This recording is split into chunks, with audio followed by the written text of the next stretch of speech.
안녕하세요. 정보의 핵심만 알려드리는 정보의 키, 키맨입니다. 구독, 좋아요는 저에게 큰 힘이 됩니다. 제2차 세계대전 이후 미사일의 발달로 공중전은 누가 먼저 상대방을 발견하느냐에 따라 승패가 결정나게 되고, 그렇기 때문에 세계 각국은 고성능 레이더를 지상에 설치하여 적기를 찾는데 총력을 기울였고, 공격에 노출된 레이더로는 적기 감시의 한계를 느껴 대형 항공기에 레이더를 장착해 먼 거리에서 적기를 포착하고 아군 전투기를 지휘 통제하는 공중조기경 보통제기의 필요성을 느끼게 됩니다. 하늘의 전투지휘 사령부라고 불리는 공중조기경보 통제기를 한국 공군은 미국 보잉사의 E737 기종 4대를 운용 중인데요.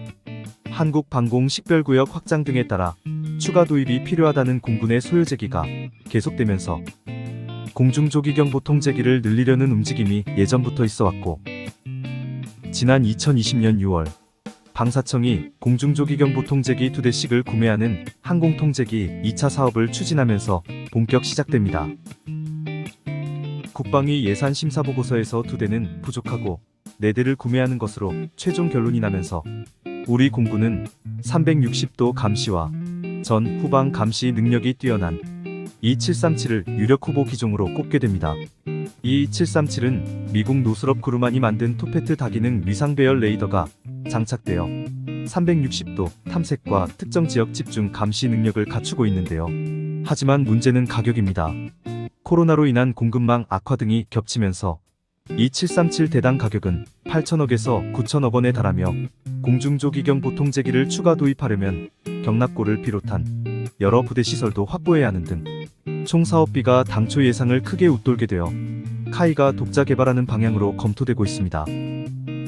이에 항공업계 관계자는 우리나라는 1999년 KT-1 훈련기 양산으로 세계 12번째 항공기 개발국이 됐고, 이젠 KF-21까지 개발한 만큼 특수임무항공기 개발 역량도 충분하다며, 조기경 보통제기를 개발하면 해상 초계기 등 다른 군용기를 추가로 개발하는 기술적 발판도 마련할 수 있다고 말하며, 특히 특수임무기는 완전히 새로 만드는 전투기와 달리 기존 항공기의 레이더 등 임무 장비를 개발해 체계 통합만 하면 되고, 우린 이미 충분한 체계 통합 능력도 갖고 있기 때문에 가능한 일이라고 말하며 이후 수출도 노릴 수 있다고 전망했습니다.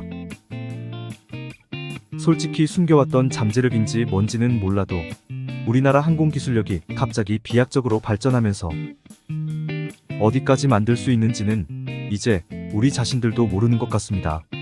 우선 조기경보기를 만들려면 대형 비행기가 있어야 하므로 수송기 개발을 시작으로 카이의 도전이 시작됩니다. 상당수의 전자장비를 국산화하는 것이 가능하고, 부족한 부분은 해외 업체와의 협력을 통해 확보할 수 있다는 것인데요. 우선 2026년 말까지 4대의 신형 정찰기를 개발하고, 사업 규모는 8천억 원 규모이며, 탑재되는 장비는 통신정보 코민트, 전자정보 엘린트, 미사일 발사 여부를 판단할 수 있는 화염 탐지 기능이 포함된 계기정보, 피신트 기능 및 지상과 항공기 간 데이터링크 기능을 갖춘다고 합니다. 방산업계 관계자는 플랫폼으로 쓸 민간 항공기 가격까지 감안하면 대당 3천억 원 수준에서 국산 공중조기경 보통제기를 확보할 수 있을 것이며, 해군 장기 소요인 차기 해상 초계기 사업에도 관련 기술과 플랫폼을 활용할 수 있다고 설명합니다.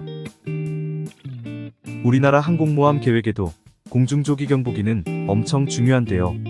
전투기는 자체 레이더를 가지고 있다고 하더라도 그 탐지거리와 탐지각도에는 한계가 있기 때문에 스텔스 전투기는 직접 자신의 레이더를 켜서 스스로 레이더 전파를 사방에 뿌릴 경우 적들은 이 전파를 역수신하여 스텔스기의 존재를 눈치채게 되며 스텔스가 무의미해집니다. 이 때문에 전투기는 레이더를 끄고 접근하고, 공중조기경보기가 고성능 레이더로 대신 적을 탐지해야 하며, 이런 특성 탓에 공중조기경보기가 있는 공군과 없는 공군의 차이는 매우 커서 조기경보기의 도입은 그 국가의 공군력을 2배로 만들어준다라는 말이 있을 정도인데요. 따라서 이번 조기경보기 사업이 매우 중요하며 진정한 군사강국으로 도약하는 밑거름이 되기 때문입니다.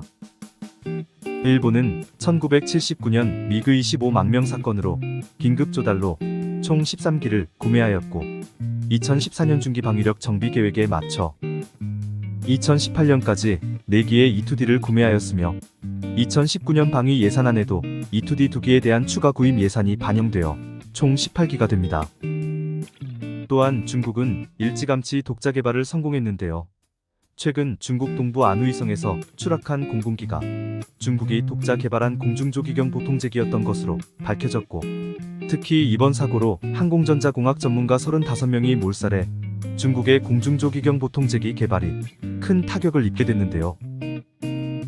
중국이 개발한 KJ-2000은 500km 범위 내의 모든 비행물체를 감시할 수 있으며 유사시의 적 항공기 식별을 통한 조기경보와 함께 아군기는 물론 육상과 해상의 연합작전을 지휘 통제할 수 있는 현대전이 가능하며 고도의 전자장비 조작 능력을 보유한 국가만이 가능한 작전들을 준비하고 있습니다.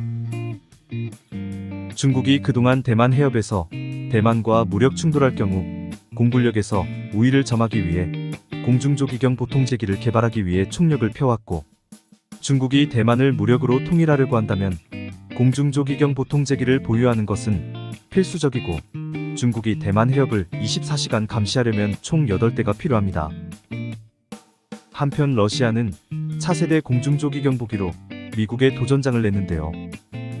러시아가 지대 공미사일 등 방공무기로부터 피격당할 위험 없이 600km 떨어진 공중표적을 탐지 추적할 수 있는 차세대 공중조기경 보기 A100을 선보였습니다.